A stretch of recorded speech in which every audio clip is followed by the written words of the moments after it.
बड़ा सवाल है, लेकिन चूंकि मध्य प्रदेश से जुड़े हुए हैं हमारे साथी डॉक्टर प्रकाश हिंदुस्तानी जी, और मध्य प्रदेश उसमें कितना बड़ा रोल अदा करने वाला है, जरा इससे समझ सकते हैं मध्य प्रदेश की जब हम बात करेंगे डॉक्टर प्रकाश हिंदुस्तानी जी से। और साथ साथ जरा मिजोरम से क्या खबर दे रहे हैं राहुल गांधी, कितना ज्यादा उत्साहित दिखाई दे रहे हैं प्रकाश जी आपके अनुसार राहुल गांधी, और क्या कुछ आप मध्य प्रदेश में देख रहे हैं, क्योंकि मध्य प्रदेश मध्य है और एक साइड राजस्थान, दूसरी तरफ छत्तीसगढ़, और दोनों को देखिए, दोनों के बीच में मध्य प्रदेश, और थोड़ा सा छत्तीसगढ़ से आगे बढ़िए तो तेलंगाना भी है। तो क्या कुछ पैगाम यहां 150 की जो बात राहुल गांधी कर रहे थे कि हम 150 सीटें जीतने जा रहे हैं, अगर वहां पर 150 सीट लेके आते हैं तब तो राजस्थान, तेलंगाना, छत्तीसगढ़ और उधर मिजोरम भी सब इनके हाथ में है, और फिर तो सुपड़ा साफ है, ऐसा माना जाए। लेकिन उससे पहले धरातल पर क्या कुछ है, जरा बताइए। जितने सर्वे राजीव जी हो रहे हैं, अधिकतम सर्वे में बीजेपी की हालत बहुत खराब बताई गई, और वोटों का अंतर जो पिछले चुनाव में केवल 0.13% था, वो प्रतिशत कहीं 11% तक पहुंच गया है। खास करके बघेलखंड वाले इलाके में बीजेपी को बहुत तगड़ी चुनौती मिल रही है। चंबल और उस पूरे इलाके में, चंबल इलाके में, ग्वालियर इलाके में बहुत तगड़ी चुनौती मिल रही है। बड़ी मुश्किल बीजेपी के सामने यह है कि कब तक प्रधानमंत्री जी के चेहरे को सामने रखकर वो अपनी बात कहें। अभी कांग्रेस ने केवल 144 सीटों की ही घोषणा की है, बाकी उम्मीदवारों के नाम का ऐलान होना है, लेकिन उसमें भी बीजेपी प्रेरित मीडिया कह रहा है कि कांग्रेस में कितना ज्यादा बिखराव है, क्या क्या है। लेकिन एक बात है, कांग्रेस ने मध्य प्रदेश में जो सीटों का वितरण किया, टिकट दिए हैं, उन टिकटों में ओबीसी वर्ग का पूरा ध्यान रखा गया है, एससी वर्ग का ध्यान रखा है, एसटी वर्ग का ध्यान रखा, और महिलाओं के लिए सबसे ज्यादा टिकट कांग्रेस ने इस बार दिए हैं।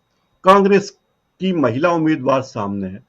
दूसरी तरफ लोग देखते हैं, कईयों का मानना है कि बीजेपी मध्य प्रदेश में जैसे चुनाव लड़ रही है, लगता है कि ये पार्टी नहीं, बिग बॉस का घर है।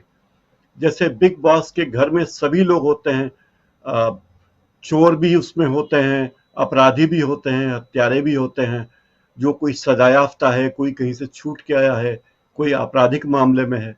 तो बिग बॉस का घर लगता है लोगों को, और लोग कह रहे हैं कि बीजेपी जो बिग बॉस के घर की तरह है, जिसमें कोई किसी की नहीं सुनता, और बिग बॉस एक ही है जिसकी आवाज दिल्ली से आती है, और उसके चेहरे के सामने ही उसी की आवाज के अनुसार उन्हें काम करना पड़ता है।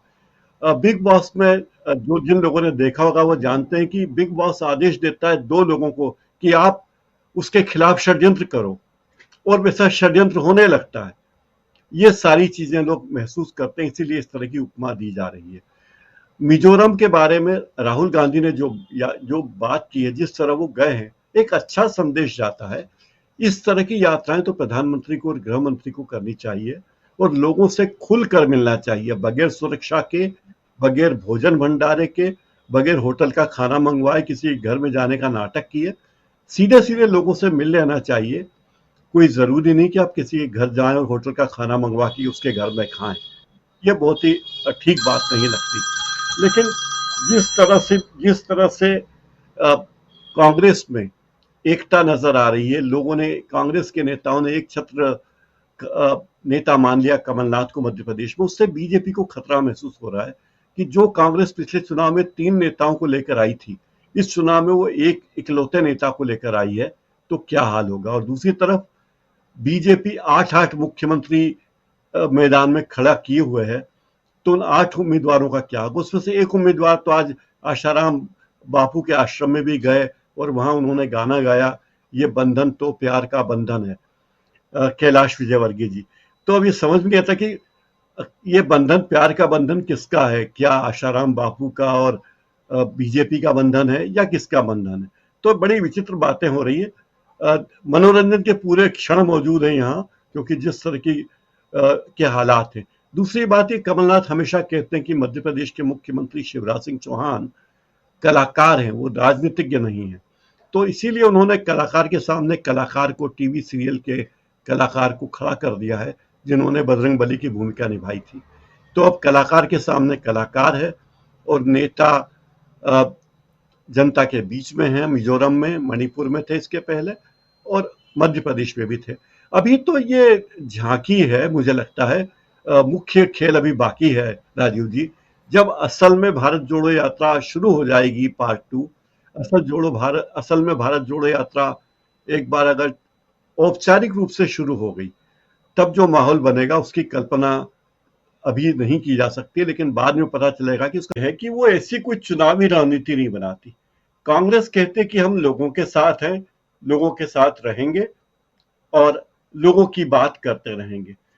कांग्रेस कोई चुनावी पार्टी नहीं कि चुनाव आए और बरसाती मेंढक की तरह चुनाव में आके ये घोषणा करे कि हम ये कर देंगे, चांद तारे तोड़ लाएंगे। ऐसी बातें कांग्रेस नहीं करती। जब राहुल गांधी की भारत जोड़ो यात्रा चल रही थी, तब ये और बात है कि उनमें से कुछ राज्यों में चुनाव होने वाले थे या हो रहे, लेकिन उन्होंने कोई ऐसा ये सोचकर कार्यक्रम नहीं बनाया कि भारत जोड़ो यात्रा से मुझे चुनाव में कितना फायदा होगा, किन राज्यों में चुनाव हो रहे हैं। ये कांग्रेस की खूबी है। अगर राहुल गांधी आज मिजोरम में गए हैं और कल भी रहेंगे, तो वो ये सोच कर नहीं गए कि मुझे कोई बहुत इससे पार्टी को बहुत फायदा होगा। कांग्रेस पार्टी देश के फायदे की बात पहले सोचती है, पार्टी की फायदे की बात बाद में सोचती है। कांग्रेस के लिए देश पहले रहा है, पहले भी ये स्थिति थी, अब भी ये स्थिति है। वो देश को पहले रखते हैं। बीजेपी के नेताओं को, जैसे जितनी बार प्रधानमंत्री नरेंद्र मोदी मध्य प्रदेश आए, जितनी बार अमित शाह आए, नड्डा आए और कई मंत्री यहाँ डेरा डाले हैं, उन्हें लगता है चुनाव है, ज्यादा सीटें तो यहाँ चले। कांग्रेस सोचती कि पूरा देश, कश्मीर से कन्याकुमारी, अटक से कटक तक भारत एक है और हमें उनके साथ रहना है, चाहे वहां लोकसभा की 2 सीटें हों या लोकसभा की 80 सीटें हों, सभी सीटें महत्वपूर्ण है। तो कांग्रेस इस विचारधारा को लेकर चलती है और ये मुझे लगता है कि लोग इस बात को पसंद भी करते हैं कि एक ऐसी पार्टी जो चुनावी मौसमी पार्टी नहीं है, चुनावी टटराने के लिए नहीं आते मेंढक की तरह उसके नेता, वो हमेशा हमारे बीच रहते हैं, चाहे हमारे बीच कोई भी घटना हो, दुर्घटना हो। और जहां जहां कांग्रेस की सरकारें बनी है, उन्होंने ये बात साबित कर दी है कि हमारा कनेक्ट लोगों से ज्यादा है, और खास करके उस आखिरी आदमी से जिसका जिक्र गांधी जी ने किया था कि समाज के अंतिम पायदान पे खड़े व्यक्ति की तरफ अगर आपका ध्यान है, आप उसके लिए कुछ करते हैं तो महत्वपूर्ण है। तो जिस तरह छत्तीसगढ़ में गोबर की खरीदी हुई, धान का मूल्य 2500 रुपए किया गया, जिसके बारे में, और आप देखिए कितना षड्यंत्र पूर्वक पिछले चुनाव में धान की कीमतों को बढ़ने नहीं दिया गया प्रधानमंत्री के आदेश पे। तो ये सब बातें लोगों को पता है। आज जिन महोदय के बारे में नारे लग रहे हैं, जिन कर्नल साहब के बारे में नारे लग रहे हैं, उनसे मैं मिला हूं, महू में, वो सेना में थे, तब हम मिले थे उनसे। और वो एक बात है कि कामयाबी कुछ लोगों को पचती नहीं है, चाहे जैसे स्मृति ईरानी जी हों, ये भी मुकद्दर के सिकंदर है। और मुझे लगता है कि राठौर साहब की स्थिति बिल्कुल वैसी होगी जैसे कि पश्चिम बंगाल में एक गायक महोदय की हुई थी, जिनका नाम भी अब शायद कोई लोग भूल गए होंगे जो फिल्मों से गए थे। तो ऐसी स्थिति हो रही। कांग्रेस की स्थिति स्पष्ट है। कांग्रेस की रणनीति ये कि चुनावी रणनीति, तात्कालिक लाभ और भरमाने वाले प्रयोगों से दूर रहती है।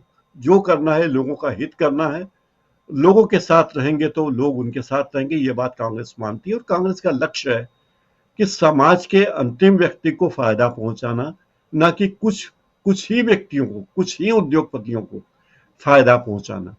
और अभी तो हमारे अडानी साहब बहुत खुश हैं, उनका बंदरगाह, गहरे पानी का बंदरगाह शुरू हो गया केरल में, और पहली बार वहां गहरे पानी वाले बड़े जहाज आएंगे, तो उनके लिए अच्छी खबर है। और मुझे लगता है बीजेपी में और कांग्रेस में यही अंतर है, एक आम आदमी की चिंता करती है, एक खास आदमी की चिंता करती है। राजीव जी। जी बिल्कुल, एक